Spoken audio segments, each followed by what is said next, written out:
which is pretty good, I think. Thanks. And that's hey. Not bad, huh?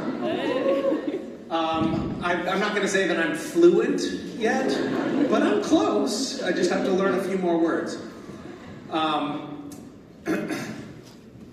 I asked just now in the green room if somebody could teach me to say ass butt, because I thought that would be a nice thing to be able to say up here on stage for you, and they said no, it can't be said in Swedish.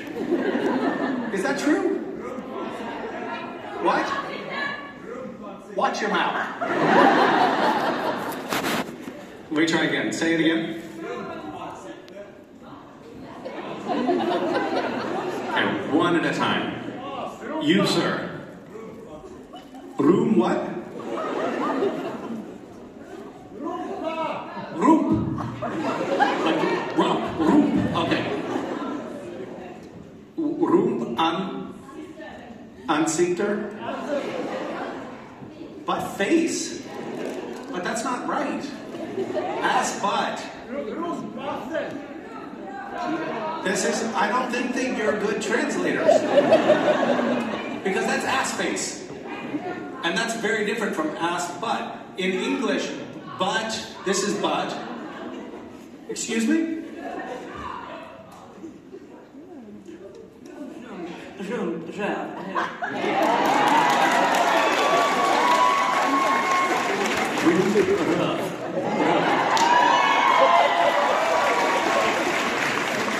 Thank you. I appreciate you taking the initiative to just... She's like, I'm sick of this. I'm putting an end to this conversation. Well, I feel much better now. Thank you. She came up to the stage like, don't listen to these stupid people. She didn't say that, but she said it with her eyes. How many of you are from Sweden? Wow, quite a few. How many are not from Sweden? Wow, hardly anyone. Well, I'm thrilled to be here. This is the first time that I've been in Scandinavia at all. And I have to say, I don't know if you people know this, a lot of times I hear like, oh, it's very cold in Sweden. It's beautiful, I don't know what you're talking about. I got here, it's sunny, it's warm, people are in t-shirts, I don't know, what? Bullshit.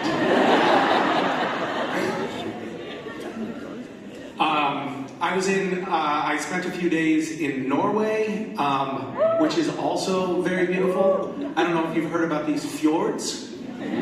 Very nice. I stayed in an Airbnb for 3 days, and I went to the grocery store, and then I stocked up on groceries, and then there was a holiday, like employees holiday or something, celebrating the fact that you're not allowed to fire anyone, and so the grocery store was closed. So that one day I went shopping. That was all I had, and I am so sick of pickled fish because that's all I got at the grocery store. I had like 3 jars, and I didn't know what the words were, so I was like, well, that looks good, and that looks good, and that looks good, and then I opened them, and they were just all different kinds of pickled fish. And by the time I left Norway and came to Sweden, I think I actually started to smell like pickled fish, like it was oozing out of my pores. Somebody please stop me from talking by asking a question. Is the what? The seal? The seal. Oh, is Destiel real? Well, obviously, Destiel is real because it's a thing that happens out in the fandom. But I have to tell you something, and this, first of all, oh God, you know, you're like holding your head like you're not going to be able to handle this. I don't even want to tell you because I don't want to make you feel horrible, but Supernatural is all fictional. Yeah. I know, it's horrible. The whole thing is made up. I think you probably thought it was a documentary. It's a narrative fiction. So unfortunately, I know, so it's a horrible thing to say, but it's kind of like, it's all a little bit made up. I know. You don't look like you're okay. I'm sorry. Yes, I see you respectfully raising your hand. Yes. Oh, thank you. The question was, after playing Harvey Dent, are there any other comic book characters that I would like to play? I have an embarrassing admission. When I first got a call about the role of Harvey Dent, I talked to the producers about it, and I didn't know who Harvey Dent was. So now I was like, oh, after like partway through the call, I figured it out. And I was like, oh yeah, I watched that movie a long time ago, but I didn't even know what it was that I was getting into at first. As far as other cartoon characters that I would like to play, I think it'd be cool to be able to play, I don't know if you know this character, but Bugs Bunny. That would be pretty fun. Yeah.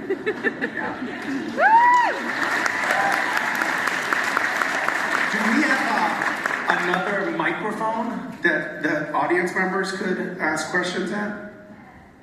Oh, right here. How about this? If you want to ask a question, you could come right here and...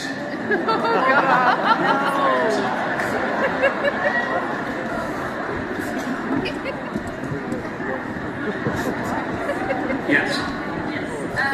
My question. I think you have to stand closer to the microphone. Okay. Yeah. First, hello. Hello. My question is, if you were to make a spin-off movie about Castiel, what would you want it to be about? If I were going to do a spin-off, you know, it's interesting. I was just thinking about this the other day. When Supernatural was getting close to the end, I had several conversations with the network president about, like, hey, should we do a Castiel spin-off of Supernatural? Like, Supernatural is ending. Should we do a spin-off? And so I thought about it a fair amount, and I ultimately decided that I just wanted to do something different. That may have been a mistake, I don't know, but I thought about having, the idea that I came up with was that Castiel comes back to Earth from heaven at some point in the future, but he doesn't have powers, or he only has like little vestiges of powers. And he trains a group of young hunters to how to go out into the world and be hunters, sort of like a kind of paternal figure. I don't know. That was my idea. But I also would love. I had a conversation with Eric Kripke last year, and I was like, "What? Are we going to do a movie or something?" And he's like, "Well, if we did a movie, I think I'd like it to just be terribly, terribly violent." Oh, okay. Because I was thinking it'd be like funny, but you know, that's a good direction too. So, who knows what the future holds? Thank you so much. Thank you.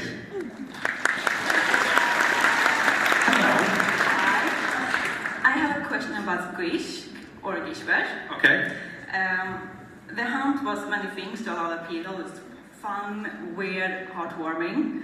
But to you, over the years, which item really stands out to you, really impressed you, and made you think, shit, I can't believe they pulled it off? The question is about Gish, which was a scavenger hunt event that I ran for many years. People participated in 100 different countries around the world, and we did a lot of different types. How many people know what Gish is? A handful. A lot. Yeah. I guess you get bored here in Sweden. So we did little things like craft projects. I would give people assignments like you have to how do you explain it, right? It's hard to explain. But basically people would get a list of things that they had to do or make, and then they'd get points for them. And then if your team won and beat all the other teams, then I would take your whole team, like 15 people, on a trip to New Zealand or Italy or something like that. But some of the items that were pretty amazing. I guess my favorite item was, do you guys know what NASA is? The US Space Agency. One year I wrote an item, and you had to get your team to get an astronaut on the space station to take a photo with your team name on it from the space station in space. And at that time, all of the astronauts had social media, like they were all on Twitter while they're up in space. And so all of these, like, tens of thousands of people bombarded the astronauts with requests for them to take photos with team names in the space station. And NASA posted on their official Twitter feed, "Please leave our astronauts alone. They have real science to do up there. We appreciate that you have a little game going, but please leave them alone. They've been instructed that they're not allowed to take any photos up there." So the next year, I wrote another item for the scavenger hunt that said, "Last year, NASA told us to leave their astronauts alone. I know that they've been kicking themselves for that decision all year, so I'm giving them another chance. Get Gishwez written in space." That was the item that people had to fulfill. And again, NASA got inundated with all of these requests. But this time, William Shatner was involved. William Shatner called somebody at NASA, because he was on the Gish team, and he wanted to get Gish was written in space. And somebody was like, and NASA was like, "Hey guys, it's William Shatner on the phone. He wants us to do something." So it eventually went all the way up to the director of NASA. He had to approve it because it violated US law to have a public-private partnership like this without his approval. And then NASA, on their official Twitter feed, named a mountain on Mars officially. Like, there's now a mountain on Mars named Gishwez, which is pretty awesome.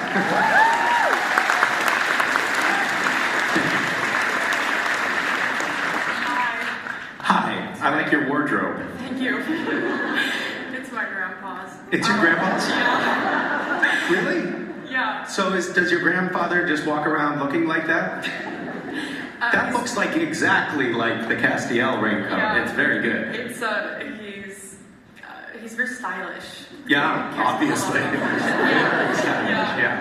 Sorry, my anxiety's acting up. I'm Mira. Hi, Mira. I'm going to drama school right now, which I'm so sorry. Yeah, I know.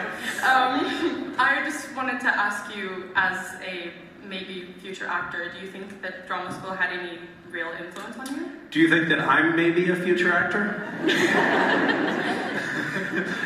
Misha, as someone who might learn to act in the future, ask your question again.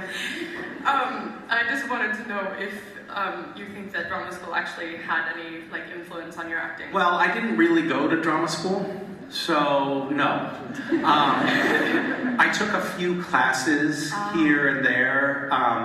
I spent 3 weeks one summer at the Royal Academy of Dramatic Art in London and learned a little bit about Shakespeare, but I've never used any of that on Supernatural.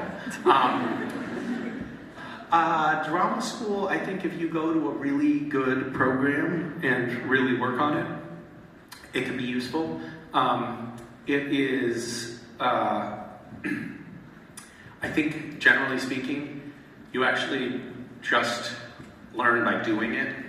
So nothing that I learned in any of the classes that I took, and I'm sure nothing that I would have learned in a drama school would prepare me for being on a set for the first time. One of the there's so much that you have to learn while you're doing it. I was in a movie. One of the very first things I was cast in was a movie called Girl Interrupted, and it had Angelina Jolie and Winona Ryder in it, and I had 2 little tiny scenes and maybe like 1 page of dialogue with Winona Ryder. And I didn't know anything about the business. I didn't know anything about how sets operated. So when I got there, they had this costume for me to put on, because it was like set in the 1970s, and it was like this hippie vest with all these like leather straps that I had to tie on, and I was just like totally confused. So I went into the hair and makeup trailer, and I went up to a woman in there and I was like, I'm sorry, I'm a mess here and I can't figure out, I'm all tangled up. Can you help me like tie this thing on? Because it's not working. And it took her like 5 minutes to figure it out, but she finally got it on. And then later that day, I found out that that was Angelina Jolie. And I was like, oops, gotta pay more attention. And then when we were on set shooting my scene, it was this scene where we're sitting on a couch and it's at a party, and I'm just like kind of flirting, my character is flirting with Winona Ryder and talking about like some weird hippie stuff. But the director comes up and says, we did one take, one go through, and the director came up and said, so this is a party, we're in a party, and there's going to be loud music that we put in later. Of course, it was totally silent at the time, which they have to do for the editing of the sound. They make it perfectly silent, and all of the people at the party are like moving their lips like they're talking, but they're all being silent as well. He was like, I want you to imagine that it's loud in here, and you're talking over that. And I was like, oh my God, that's a lot to think about. And then the lighting guy came up to me and he said, do you see that light up there? That's Winona's key light.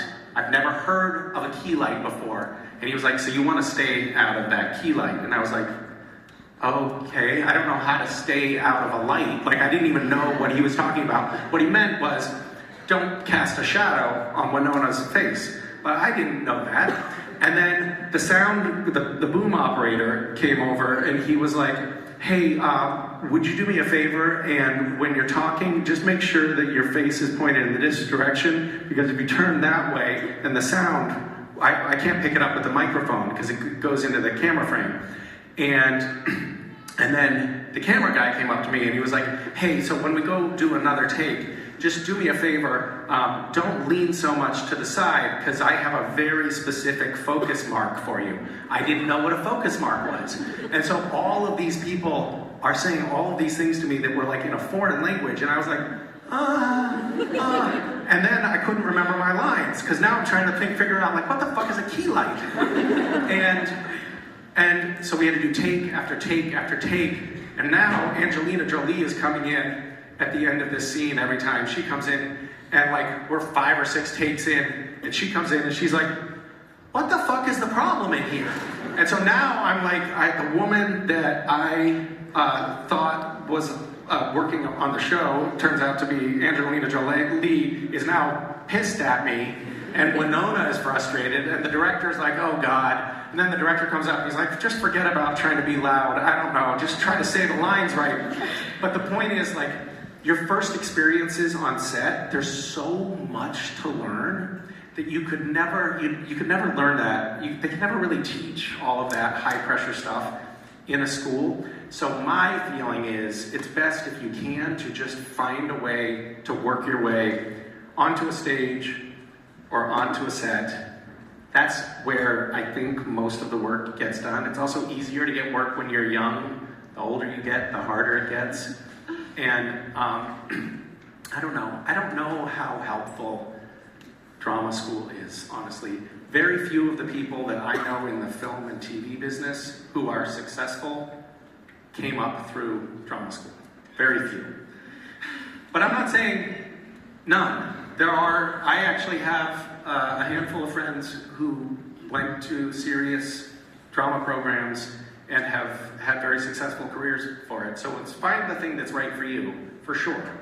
And I think it's actually more applicable a lot of times to stage work than to film and television work, but who knows? Good luck. Thank you so much.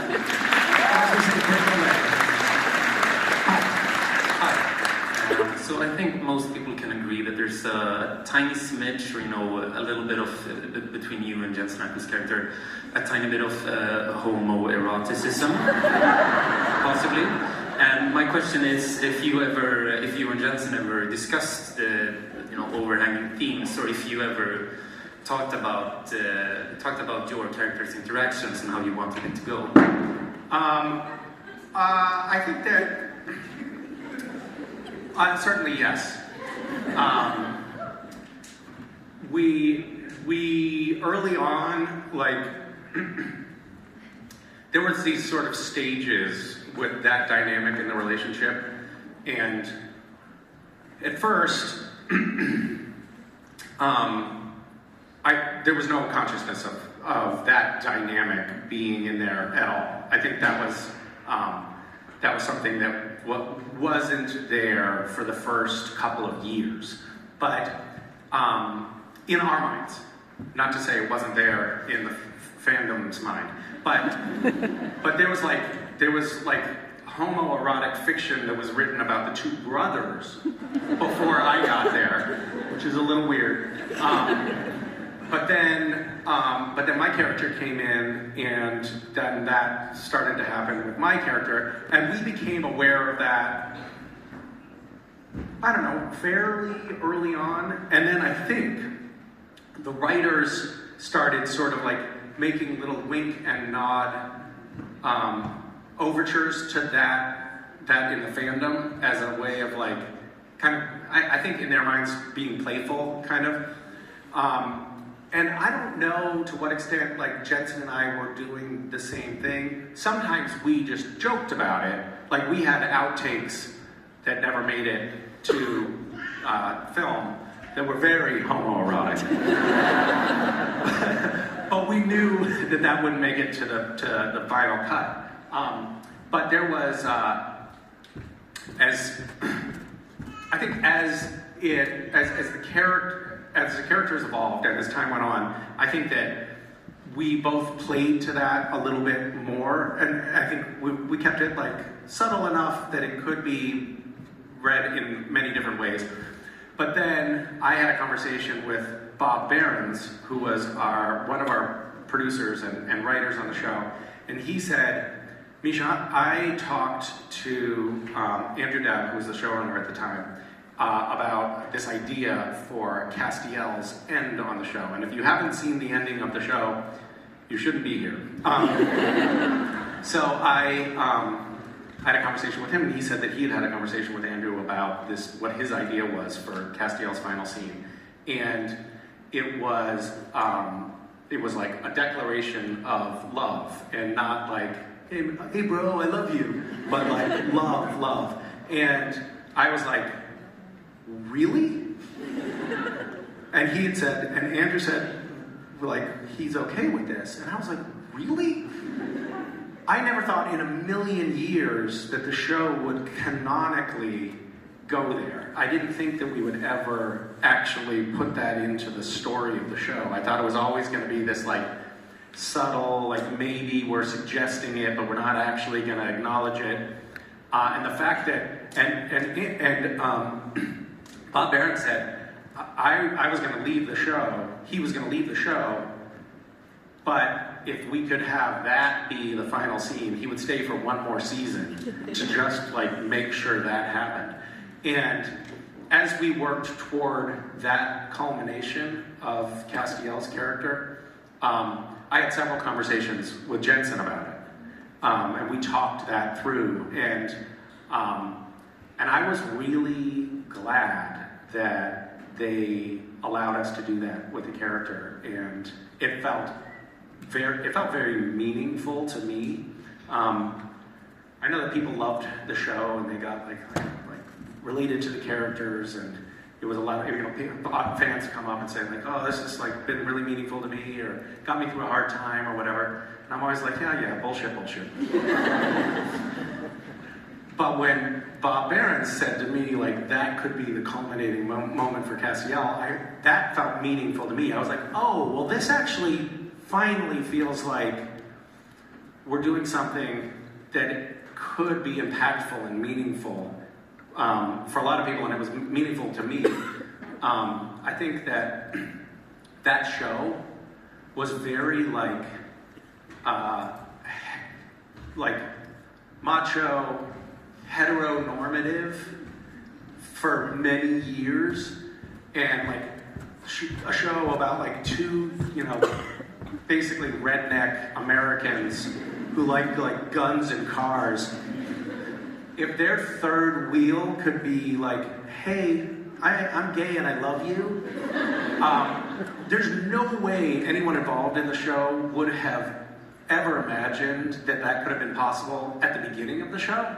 And the fact that we got there by the end, I think, said a lot about the creative thought that went into the show over time. And it also said a lot about just how much culture evolved over the course of those 15 years. Like, I don't think it would have been possible for us in the beginning.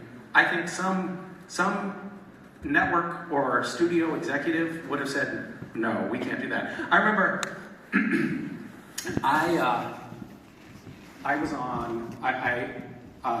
I did a few episodes of ER, which is like a medical show in the US for a while. I'm sure you guys know. But I did a few episodes of ER, and I remember talking to the casting director about it. And the casting director was saying, this was like early 2000s. It wasn't ancient history. Saying Warner Brothers at the time was still uncomfortable with black and white romantic partners on television. Are you fucking kidding me? To think of how I do think that we have all kinds of terrible problems, and all you have to do is look at the fact that in my country, Donald Trump has a good chance of winning a second term. Like, what is happening to make that a possibility? I cannot fathom it. But there are these like slow trends toward more openness, more inclusiveness, and that is, something to be celebrated. And occasionally, when I can feel like I've tapped into somehow being a part of that in any small way, it feels meaningful. Thank you very much.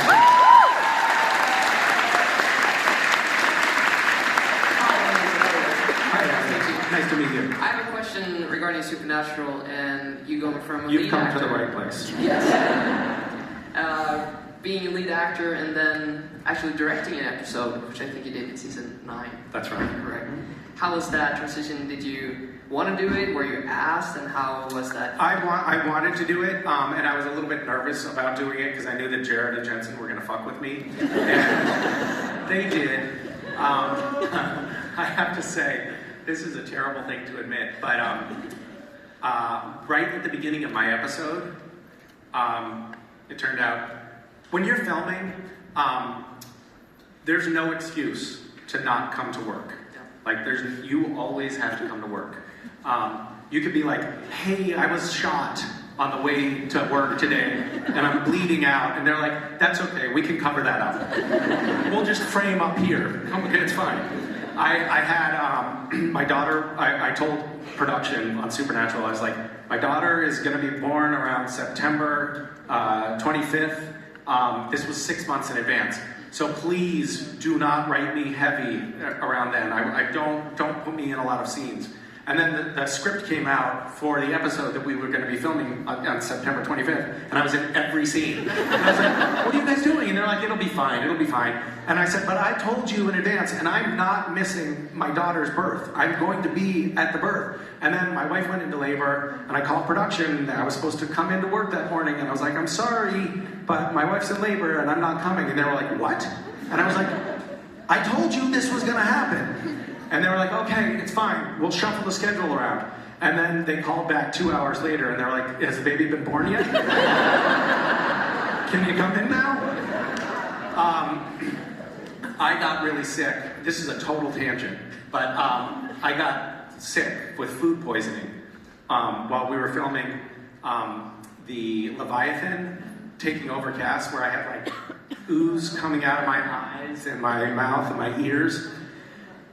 And I was really, really sick. Like, they had a trash can on set, and they put this chocolate goo in my mouth, and it would like run down my face, and then I'd shoot like one take, and then I'd be like, ugh, throw up in the trash can, wipe my mouth, put more chocolate in. They were like, we're gonna keep going right through this. I threw up probably 5 times, and it was really gross, but we just kept going. Like, they're not gonna stop filming. So that's a totally not related to your question. But Jared had the flu at the beginning of my directing episode, and I was like, thank God, because he's gonna be too tired to fuck with me. And it was great, but then unfortunately he recovered after a couple of days, and then he started torturing me. So, you know those tall director's chairs that you see in the movies where the director's like sitting in the stage on a folding chair with a fabric seat? We had these like TV monitors. The director watches what's happening on these monitors in another room. Like you see what the cameras are seeing, and there's a chair right in front of it. And I'd sit down in my chair, and Jared kept taking the fabric off and just setting it over the wood, and then I'd sit and fall on my ass. And I fell for it like 4 times. I had all my notes, like you put detailed director's notes in the script. Hundreds and hundreds of notes. All kinds of things, like all of your thoughts are just written in pen, pencil, in the margins. Jared took my script. I was like, what am I gonna do? And then we were filming this scene, and I was at the monitors, and Jared and Jensen were in the Men of Letters bunker, and we did take after take, and Jared kept messing up his lines. And Jared never messes up his lines. And I was like, what the hell is going on? I was like, okay, you just yell over the wall, like, okay, we're gonna go again. You got this, Jared, we got this. We do another take. Fucks up his lines again. All right, just give it one more shot. Just keep rolling, everybody. Just keep rolling. Jared, you got this. We do another take. And he screws it up again. And I'm like, all right, cut. And I go into stage. There's a door. And I open the door to talk to Jared, like, see what's going on. And I open the door. And Jared is standing next to the door with a pie, a whipped cream pie in his hand. And he's so excited that he just puts his hips into it. So it's like, and he hit me in the face with this whipped cream pie so forcefully that the whipped cream shot up my nose and back into my eye sockets, and I could like feel it in my brain. And I was just like, I don't know if you've ever how many times have you been pied in the face with whipped cream? Once, actually. You have had it? Yeah. So you know that your vision gets really blurry. Yep. I couldn't see anything for like 10 minutes. It was just like this like weird, it looked like I was looking through a fogged lens, which isn't great when you're trying to direct. But it was just like gross, and the whole crew was in on it. Like the cameras were all rolling on the door so they could capture this moment. I didn't have a change of clothes, but Jensen was nice. He was like, Misha, you want to borrow one of my shirts? I was like, thank you. Your scene partner is an asshole. And it took me so long to clean up that we still had to come back to the scene after lunch. So we broke for lunch, and I was still like picking whipped cream out of my hair as we're walking to the lunch tent. And I was like frustrated, you know? And And Jensen was walking right behind me, and he said, "Hey, Misha." And I said, "Yeah." And I turned around, and he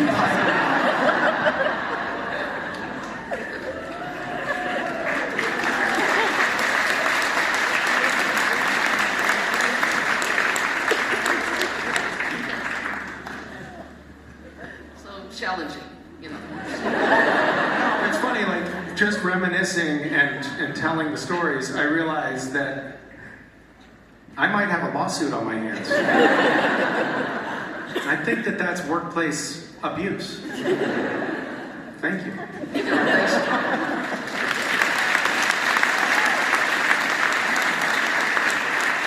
Hi. I like your wardrobe. Nice work. So, what is the weirdest and or creepiest question you've ever gotten from one of your Weirdness fans? Probably is Destiel weird, real. I'm kidding, of course. I've gotten much weirder questions than that. God, why, are you going to try to top it? I should have an answer for that. I've gotten questions about genital size. That's weird. I had somebody ask me to marry them. Not like, will you marry us, but will you marry me kind of thing. And I was like, ha ha ha. And they were like, no, dead serious, I'm dead serious. Like, oh, can I think about it? I don't know, I'll think about it. I'll see if I can come up with anything better. Yeah, thank you. Thank you. Oh my god. Oh, it's so loud. Hello. Hi. Also, before I say my question, I was in the car with my mom on the way here, and I told her that I was going to the Q&A, and she just told me, say hi to Cass from me. Well, tell your mom I said hi back. Oh, that's delightful. Yeah. And I actually did not, in fact, have a question coming here, so I just searched up good conversation starters, and I'm just gonna They're all very interesting, I promise.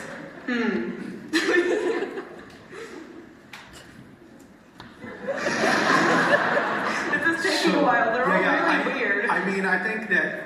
Well, do you have a hidden talent? Oh, okay. That's good. In terms of a conversation starter, though, Yeah. you wanna jump it right in with that question. Yeah, I'm not very The good at whole that. reading off of the phone thing that slows it down a little That's bit. why I don't have friends. What are your hidden talents? Well, I don't really have any, not gonna I can't believe that. I guess I can do the thing with my nose where I can like that, but that doesn't really count as a hidden talent if you ask me. Well, it is hidden. Like, I didn't know Yeah. about it until you did it. So Yeah. that's pretty cool. But I don't really think it counts. When did you discover that you could do that? I don't know. I was a kid. Just so My you little know, brother thought it was funny. your nose is going like if you inhale, your Yeah. nostrils are closing up like that. Yep. So you can't breathe hard through your nose. Yes, I can. I do that like it's a different thing. Like I can breathe, but I can also. It's a different thing. You just do it. I can't do that at all. I'm very impressed. My brother used to think it was pretty funny when we were little, so. I think it's pretty good. Yeah. Yeah. But what about you? That's what I was asking. Well, I wonder if I just have too much nose hair. And that's keeping, maybe you have like a very smooth inner nostril. I don't know, I haven't checked. Do you don't shave your inside your nostrils? No. No, interesting.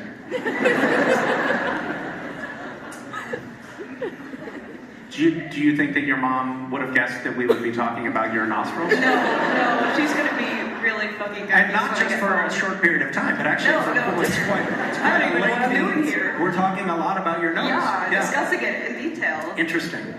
Yeah. Very interesting. Let's get into it, shall we? Are you not gonna answer my question if No. you have any? Okay, that's rude. I think I'll try to stay in the same vein, if that's okay with you. Sure.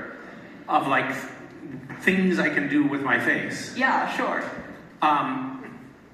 I spent a lot of time working on this stuff when I was little. It felt like important. Yeah, to me. really important.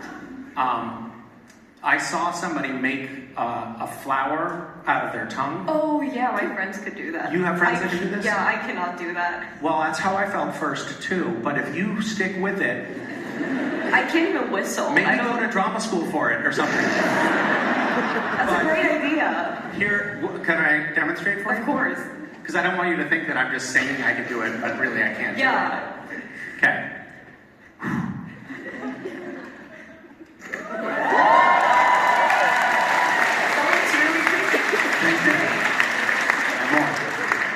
This was something that I did when I was very young, all the time. And my parents then convinced me that if I kept doing it, it would stick that way. But that's not true. They were lying.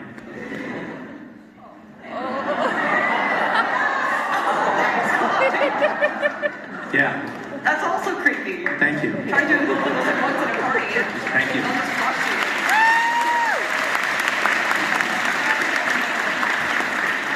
Hi.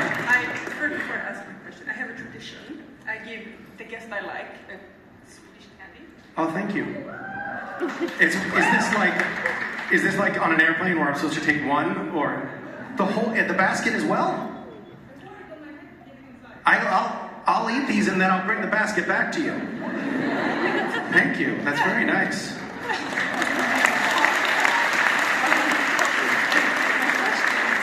What is a prank or payback that you hold dear towards Jared? Because I know you flushed his phone in an airplane bathroom. Oh, we talked about that publicly? Yeah, you posted that on a podcast with Lex Luthor. Oh, I talked about it on that podcast? Yeah. Jared was really mad at me when I flushed his phone down. People don't like it when you flush their phones down the toilet.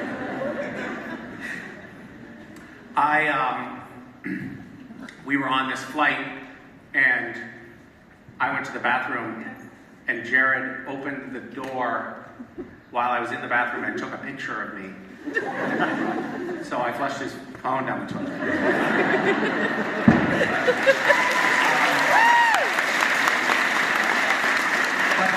But was that your question? That wasn't really your question, was it? Give him another payback. Have I done other payback with Jared? Sure.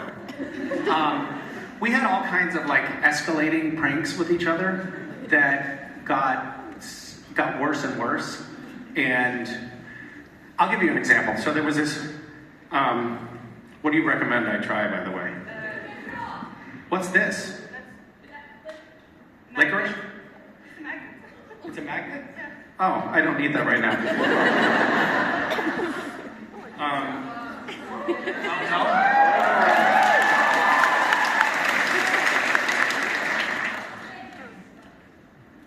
Not bad.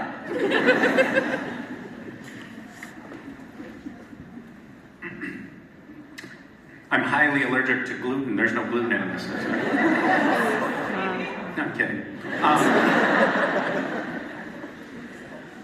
Okay, so one night we were shooting on location in Vancouver. This chair is so low, I feel so weird. We were shooting on location in Vancouver, and Jared had driven himself to work. And usually he had a driver bring him to work, but this day he had driven himself to work. And so I saw he had parked in front of his trailer. So I parked my car just about 3 inches from the driver's side door so that he couldn't get in without crawling over the passenger side. And then I got dressed and went up to set, which was like a mile away. And when I came back, my tires were all flat. So we have a transportation department on Supernatural. It was very easy. I just went to them and I said, guys, can you please blow up my tires? So they inflated my tires. And then I called a tow truck company to have Jared's car towed away. And came back to the trailers from set just as the tow truck was hitching up to his car. And so he's like, hey, no, you're not towing this car, it's my car. And the guy's like, well, I still gotta get paid. I came all the way down here. So Jared paid him to leave. And then Jared thought, maybe what I'll do, like, I make a lot of money, I can afford to do this. Maybe I'll just drive my car into Misha's parked car and destroy it. And luckily, I came back down to the cars before he could carry out that act. But the problem with me and Jared was it always escalated. Like, it started in me just parking close to him, then it, tires deflated, tow truck, and then possibly death. So at a certain point, we sort of realized, like, this is gonna, but I had a fantasy. They have these forklifts. Do you know what a forklift is? And we had these big, so on Supernatural we had 4 stages. They're all separate. And the reason that they had 4 stages is they wanted to be able to be building sets for the next episode in one stage, while they're filming in another stage, while they're taking down the sets in another stage, so they can be working, doing all of the different stages of production at once. And they had these huge dumpsters, they're called 40-yard dumpsters, but they're, from here to there and quite wide. And I was talking to the crew on Supernatural about how to use a forklift to put Jared's car in one of the dumpsters. I didn't want to destroy it, but I wanted it in the dumpster so he couldn't get it out again.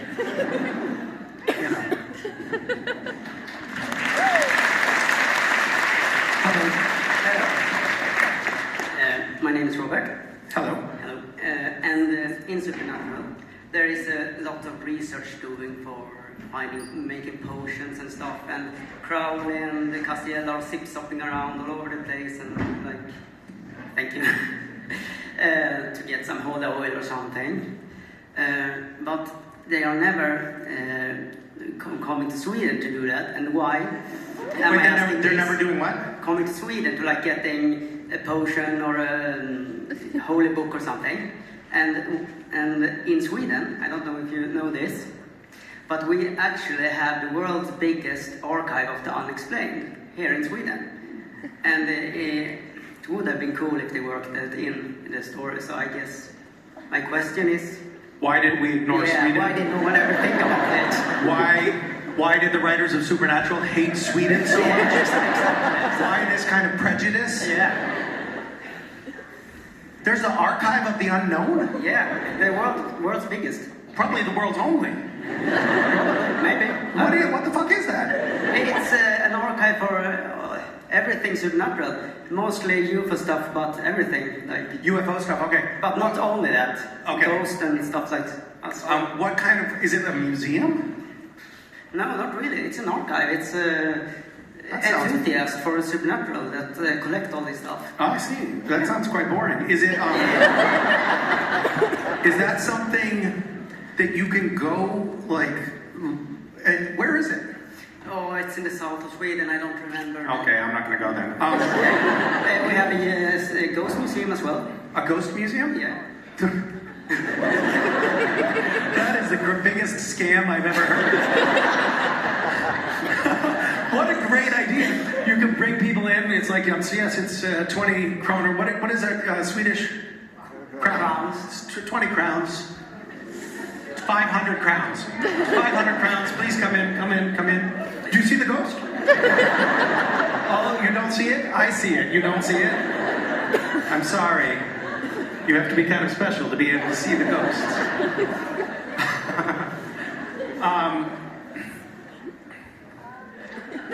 I'm sorry that we have forsaken your country. I forgive you. I mean, we didn't do a whole lot of international work, to be fair.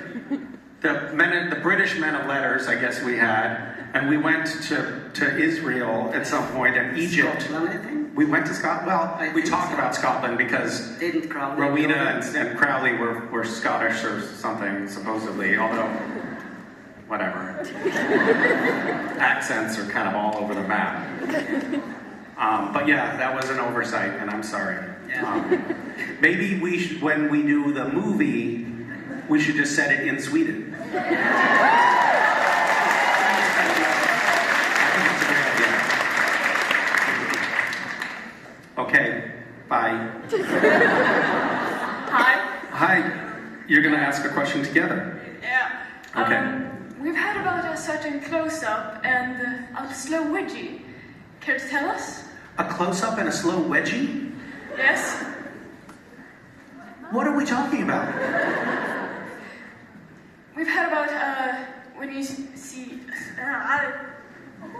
Your turn. You guys have to support each other. Yeah. Your turn.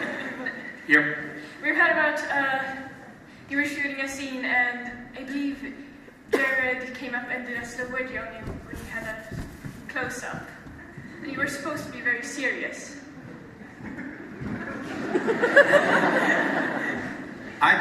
Is that something that anyone else has heard about? That might be true. That sounds like something Jared would do. I guess we're talking about those kind of things today a lot. Jared, I think, got bored on set after about season 1. And so to pass the time, he would try to mess with everybody. And if he found that somebody would laugh while he was messing with them, while they were on camera, another actor, then he would do it more. So he didn't care how many takes he ruined. And I was no good at not laughing. Like, I just can't do it.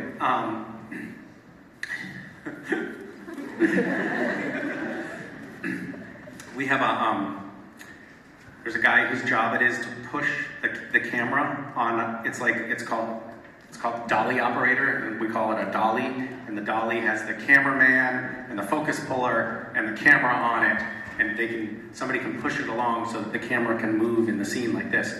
And one day Jared was messing with me a lot, and Dolly Dave, the guy that pushes the dolly, came up to me and he said, "Misha, can I help you?" So I just want to give you a bit of advice. If they're messing with you, like Jared has tried to mess with me before, and when he's messing with me, what I do is just in my head, I think about how much I hate him. And that really works. You might want to try it. He was totally serious. Jared would do things like the camera operator is like, sometimes we would do handheld camera, so the heavy camera is sitting on the camera operator's shoulder like this, and he's looking through an eyepiece like this, holding the camera, and he has to hold very, very still during the scene. And a lot of times, if you're Castiel and I'm Sam, right, in the scene, and you're talking and I'm talking, what they'll do is they'll do a close-up of Castiel, so the camera is just seeing Castiel's face, and Jared, as Sam, will be saying Sam's lines, but he'll be right next to the camera, like this will be the edge of the camera box, right, like this, and Jared will sometimes just have one eye poking out from behind it, and that's so that Castiel's eyes are looking close to the camera, but not in the camera. That's the idea. But that means that sometimes Jared, as Sam, would be right next to the camera operator, who's holding this heavy camera. And during the scene, when Jared wasn't, if we were actually close together, he would do this thing with his leg. He has like long legs, and he's able to just lift his leg all the way up. So below frame, he would often be putting his toes here and just be going like this. And at the same time, he had a pair of tweezers. Do you know what tweezers are? And he'd be pulling ear hair out of the camera operator's ear, who's going, "Gah!" But he can't move because it'll mess up the shot. So he's like, "Gah! Gah!" All kinds of things like that were happening all of the time. Do I have to leave? 2 more minutes. Oh, I see the countdown clock. I was like...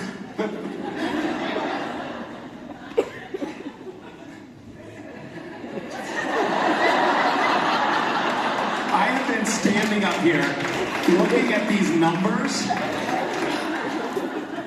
for the last hour, and I was like, what the fuck are those numbers? Why are there numbers that I'm looking at? I had no idea it was to tell me to get off stage.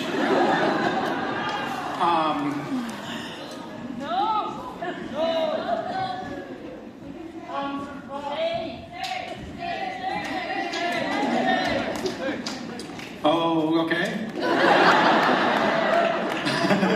Everybody's like, no, Misha, we were supposed to do other things. It was going to get really boring, even more boring if I stayed, so I think this is a good stopping point. We got to talk about ear hair and nose hair today, which I think is pretty fun.